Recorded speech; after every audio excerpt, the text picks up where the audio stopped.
I went to Iowa Legal Aid to help me keep my children and I safe.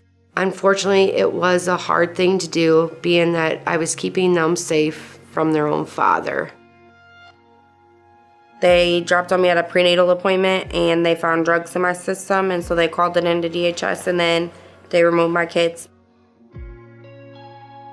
How do I get my husband in long-term care?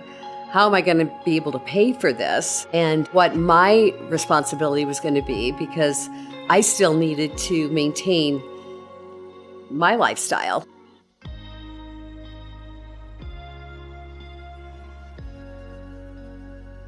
When she first came to work with us, Ashley was actually homeless, living in her van, and just really struggling with the just basic needs, not just for her children, but for herself. And it took me a while to grasp onto the fact that they were advocating for me, even though I had all these problems going on and I had a lot of stuff that I needed to deal with. They reminded me that I could still get through it and that I could, if I did these things, I would get my kids back.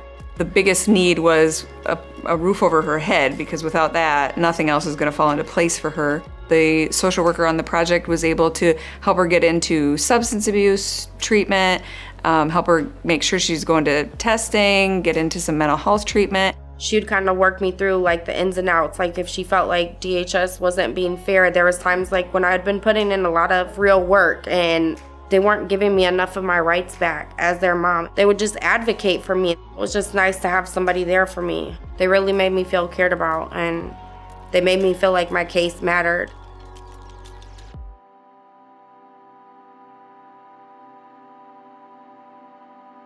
I was having a rough time dealing with some of the issues with my husband's health and the prospect that he was going to have to go into long-term care. The financial thing just fell over all of it. How am I going to be able to pay for this? I really gave her a roadmap, and we had pretty extensive conversations, both on the Medicaid issues and also then afterwards, after he died. And it was really through Fred. He told me what my options were, how the money worked when you're married, what my financial responsibility was. He walked me through that whole process and told me what I needed to do. What we're doing is we're sending people where they need to go and giving them the advice they need to carry out the things that they're able to do on their own.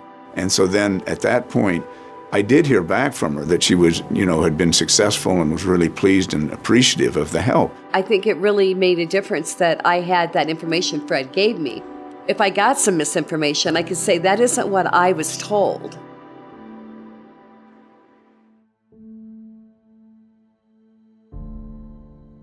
Iowa Legal Aid has been there more than they'll probably know. After the domestic violence issue that we had with their father, there was always something that would set him off or something that would get him going. He had several mental issues that he needed to work out.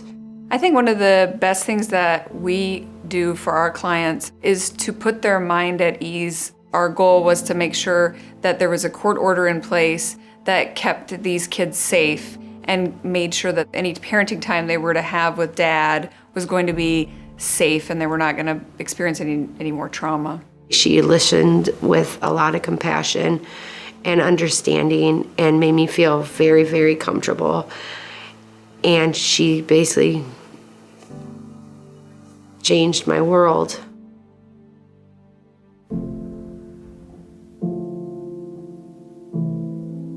Iowa Legal Aid has also helped me regain confidence that I needed to know that there was somebody here that could help me and listen instead of me taking on everything on my own.